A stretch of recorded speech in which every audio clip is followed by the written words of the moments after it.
Let's get this show on the road because I had to turn off my fan in order to record this voiceover and I am sweating way too much. Welcome back to Ruby on Nails, and let's get into this refreshing nail art tutorial. I'm going to be starting things off with my 2 base coat combo, peely base coat and smoothing base coat. I like to do this because I have many dents in my nails and I also want to pop these peelies. For today's video, I am going to be recreating my Arizona iced tea nail art that I posted on Instagram last week. It was very popular for some reason, so I decided to make a quickie tutorial as it is a fairly straightforward look.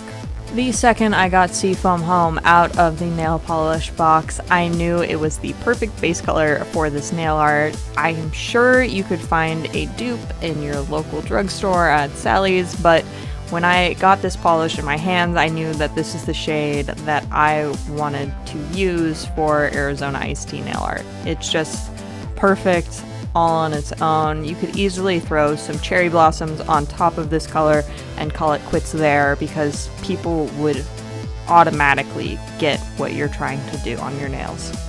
The next step I like to do, just because I know I'm going to make mistakes, is apply a quick dry top coat. Today I'm using Super Glossy Top Coat by Holotaco.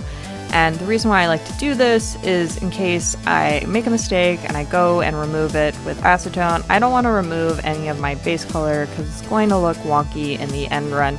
So this top coat acts as a barrier. And I'm just going to admit, I have no idea where I got these. I'm pretty sure I got them on Amazon years and years ago, but no idea. Anyway, I had these cherry blossom stickers for a while, so I thought they would be perfect for this.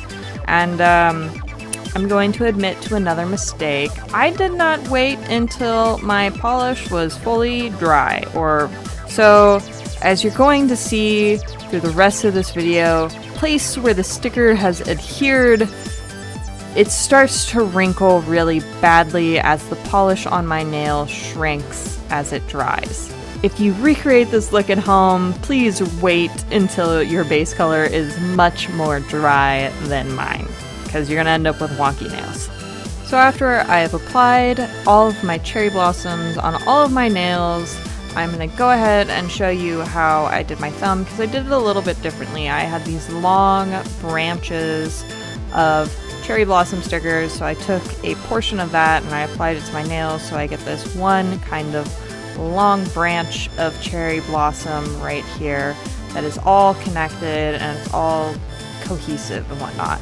And the reason why I'm doing my thumb differently is because I put the full word Arizona going lengthwise on my thumb, and then I break up the word Arizona for my fingers. And for the writing portion of this video, I used 2 sized brushes. I used one that was very, very fine for my white polish, and then one that was slightly thicker for my gray polish, because we're going to create a bit of a 3D effect.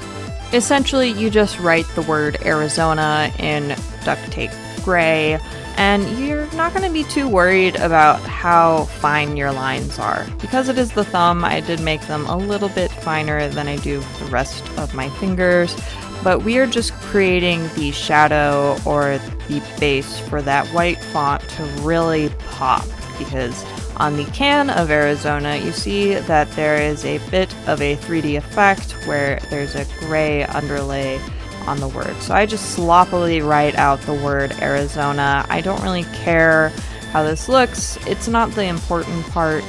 It is just the shadow.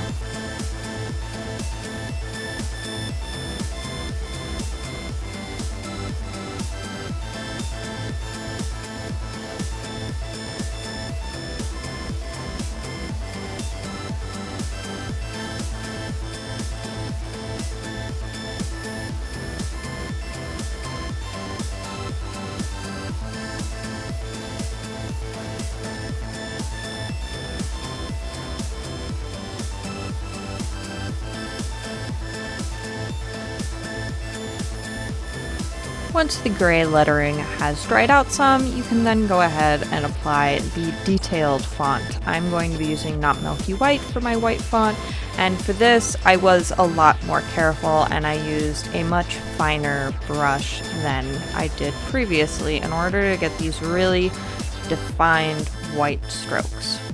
Now, if you have a shakier hand than I do, and believe it or not, my hands are fairly shaky, this footage is just sped up to a ridiculous speed. But if you have shakier hands than I do, a good trick you can use for doing lettering and whatnot, or any sort of nail art, is you can use acrylic paint, and once it is fully dried, and I do mean it has to be fairly dry, you can use a toothpick and scratch it off. Simply Nailogical has an excellent video detailing this, and I also believe that Kelly Marissa, another big nail vlogger on YouTube, has a fairly detailed video on how to use acrylic paints for nail art, and it's essentially just let the paint dry and then scratch it off.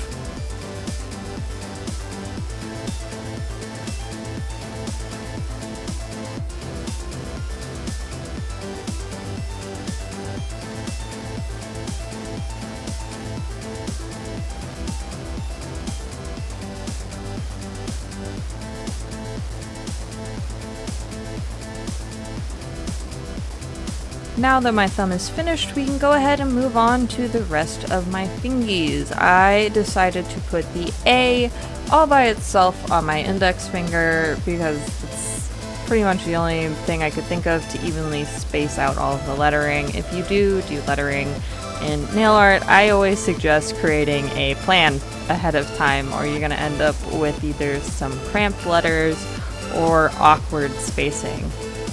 And essentially I'm just doing the same thing. I'm creating that shadow with the gray paint, and then I am going to be putting my white lettering on top. This is just on a much larger scale, and as you're getting all of these close-up shots, you might notice that you are starting to see those wrinkles as the polish or the seafoam foam starts to really dry. That's something that I often forget about when I'm doing my nails, because it's usually never a problem, is that polish will contract in on itself as it starts to fully cure.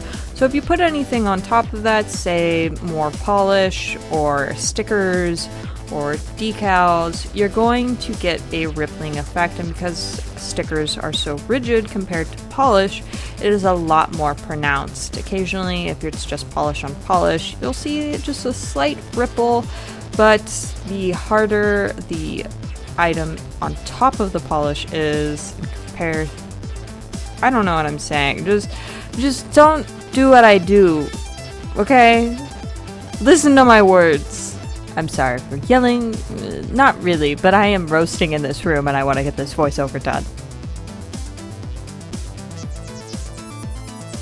Once that crappy gray outline has dried some, I am once again going to go in with my fine line art brush and that white polish in order to get those crisp white letters that say Arizona on my nails.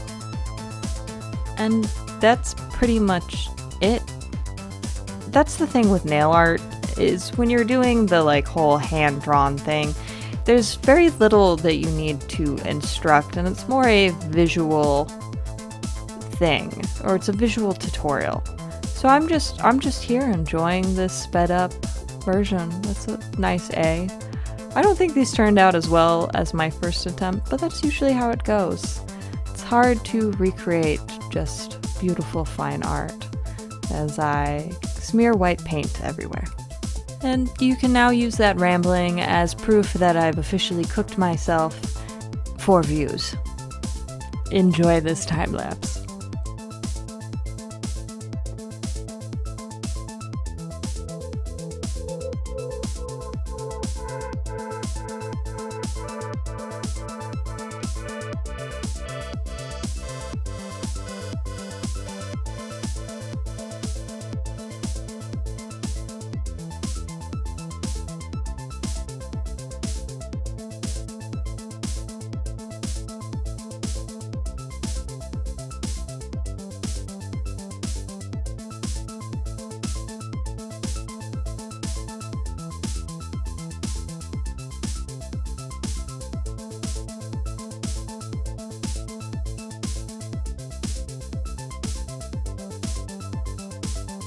You know what's crazy about this entire video and my last Instagram post of this? I don't even like Arizona iced tea. I think it's a little bit too sweet. But I do think that that bottle design is kick-ass. Once my lettering is good and dry, I'm then going to apply a super glossy top coat again to seal all of that new nail art in and to try to hide some of those wrinkles. It does hide some of them, though you can see there's still some bubbling around the sticker and some unevenness, but the reason why I'm applying yet another glossy top coat is because nail polish will take forever to dry if you're using a matte top coat as your final protective layer. I like to do the quick dry underneath, let that cure, and then apply the matte top coat, because if I accidentally bump into something with only the matte top coat, it's gonna be a mess, and I just spent forever in a hot room making these.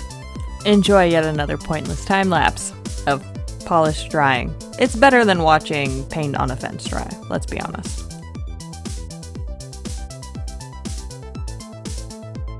And now that our matte polish has mattified, we have the finished product. It is a beautiful rendition of an Arizona iced tea can.